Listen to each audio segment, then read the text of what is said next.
हर हर महादेव दोस्तों, मैं सुषमा तोमर आज फिर आपके पास एक नए विषय पर अपना आज का वीडियो लेकर आई हूँ। देखिए, हम लोग जानते हैं कि पितृपक्ष में दान की हम मान्यता है। हमारे पुराणों में, हमारे शास्त्रों में लिखा गया है कि पितृपक्ष में दान देने से सुख समृद्धि की वृद्धि होती है। हमारे हिंदू धर्म में भी यही मान्यता है कि कुछ चीज़ों को दान करने से हम लोगों के घर में सुख समृद्धि की वृद्धि होती है। अब इसी विषय को आज मैं लेकर आई हूँ कि कौन सी वो वस्तुएं हैं जिनके दान देने से पितृपक्ष के अंदर हम लोगों के घर में वृद्धि, सुख समृद्धि की हो और हम लोगों को, हमारे जो पितृ हैं वो हम लोगों को आशीर्वाद दे के जाएं। और हम लोगों के हिंदू धर्म में पितृपक्ष का बहुत ज़्यादा महत्व है। पितृपक्ष में हम पितरों को प्रसन्न करने के लिए कई उपाय भी करते हैं और वहीं पर ये मान्यता भी है कि श्राद्ध पक्ष में कुछ चीज़ों के दान देने से सुख समृद्धि में वृद्धि होती है।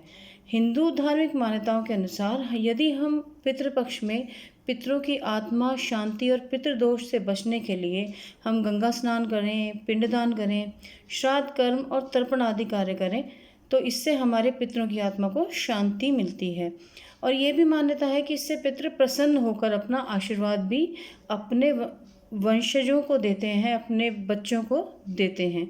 और वहीं पर ज्योतिष शास्त्र ये कहता है कि पितृपक्ष के दौरान कुछ चीज़ों का दान बहुत ज़्यादा ही फलदायी होता है, जिनको दान करने से जीवन में सुख, सौभाग्य और समृद्धि की बढ़ोतरी भी होती है। तो आइए आज मैं बताती हूँ आपको कि श्राद्ध पक्ष में ज्योतिष के अनुसार किन चीज़ों का दान करना चाहिए। सबसे पहला दान है अन्न का दान।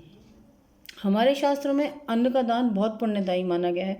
वैसे भी हमारे शास्त्रों में कहा है कि अगर हमारे दरवाजे पर कोई भूखा कुत्ता, कोई भी जीव, चाहे चिड़िया है, चाहे बिल्ली है, कोई भी आता है, उसको कुछ ना कुछ खिलाना चाहिए। हमारे घर में कोई भी आता है, दरवाजे पर कोई, आज की डेट में डिलीवरी बॉय आता है, कोई कुरियर वाला आता है, कोई पिकअप वाला आता है, तो कम से कम हमें एक गिलास पानी उसे अवश्य ही पिलाना चाहिए। इससे हम लोगों का राहु बहुत अच्छा हो जाता है और हम लोगों के ऊपर राहु का जो प्रकोप होता है, अगर हमारी कुंडली में राहु खराब है तो वो भी ठीक होने लगता है।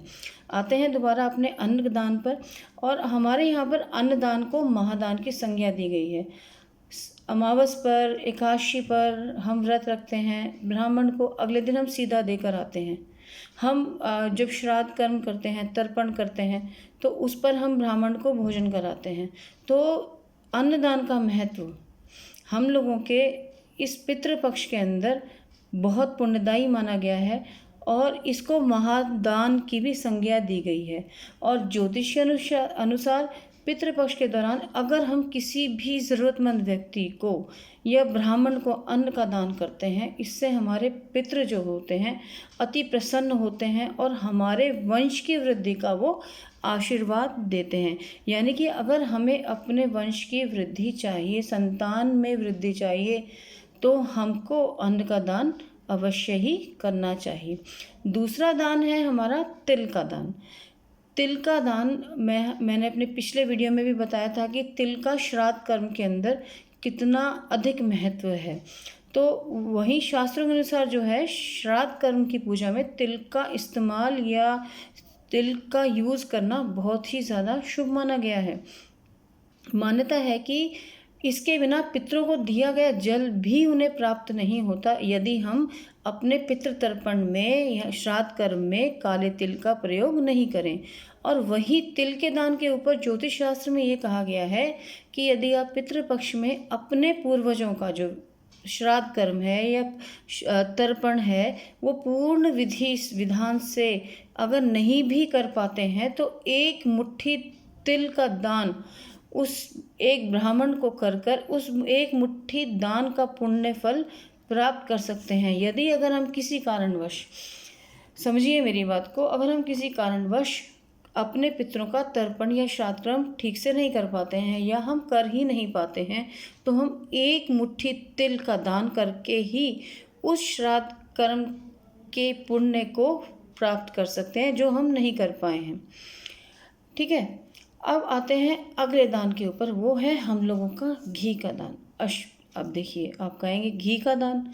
जी हाँ, घी का दान जो है वो भी हम लोगों को अश्विन मास में ही जो पितृपक्ष में जो होता है, तो इसमें हमें घी का दान करना होता है। अच्छा, ये नहीं है कि हम मार्केट गए, वहाँ से पैकेट का घी लेके आए और ब्राह्मण को हमने दान दे दिया। नहीं, ऐसा नहीं। हमें गाय के दूध से बने शुद्ध घी का दान है। देखिए, उपाय है। उपाय में आप ये कहें कि गाय का नहीं है तो मार्केट से लेके आते हैं, ये ऐसा कुछ नहीं होगा। जो उपाय है वो उपाय ही रहेगा कि गाय के दूध से बने शुद्ध घी का दान ही आपको अपने पितरों के निमित्त करना है, और इससे पितृ बहुत प्रसन्न होते हैं और हम लोगों को अपना पूर्ण आशीर्वाद देते हैं, चाहे वो हमारी सुख समृद्धि के लिए हो, चाहे हमारी वंश वृद्धि के लिए हो, चाहे हम लोगों के सौभाग्य वृद्धि के लिए हो। ठीक है, तो घी का दान करना है, लेकिन गाय के दूध से बने हुए शुद्ध घी का ही दान करना है, और वही दान हमारे पितरों को लगेगा। अब आखिरी दान मैं आपको बता देती हूँ। अब कहेंगे कि इससे क्या होगा, कि देखिए, नमक, हम लोगों के उसमें नमक बहुत ज़रूरी होता है, कि नमक का दान बहुत ज़रूरी माना गया है पितृपक्ष में। अन्न के साथ साथ नमक का दान अगर आप करते हैं तो ज्योतिष शास्त्र के अंदर पितृ मान्यता है कि नमक का दान करने से न केवल पितृदोष दूर होते हैं, बल्कि हमारे जीवन की जितनी भी नकारात्मक ऊर्जा है वो भी नष्ट हो जाती है। तो इसलिए हमें नमक का दान इस पितृपक्ष में अवश्य करना चाहिए। हो सके तो ये सभी चीज़ें, जैसे चाहे अन्न हो, तिल हो, घी हो और नमक हो, ये सारे के सारे, अब हमारी अमावस्या आ रही है 25 सितंबर को, तो इस दिन हम सारी की सारी चीज़ें ब्राह्मण को दान करके आएँ। तिल है, ये इन चारों चीज़ों का दान हम लोगों के पितरों को अति प्रिय है, और उनको ये सीधा लगेगा अगर हम ब्राह्मण को ही या किसी ज़रूरतमंद व्यक्ति को ये सब चीज़ें देते हैं। क्योंकि देखिए, अन्न भी ज़रूरतमंद व्यक्ति की ज़रूरत है, घी भी ज़रूरतमंद व्यक्ति की ज़रूरत है, नमक भी, और तिल भी। तिल कितना होगा? सिर्फ 1 मुट्ठी। तो कृपया इस उपाय को करने की कोशिश करें, जिससे लाभान्वित हों और आपके घर में सुख समृद्धि अवश्य आए, और आपके पितृलोक को खुश होकर के लौटें और आपको भरपूर आशीर्वाद दे के जाएँ, ताकि आपके घर में सुख समृद्धि की वृद्धि हो। तो मेरे चैनल को लाइक कीजिए, शेयर कीजिए और सब्सक्राइब।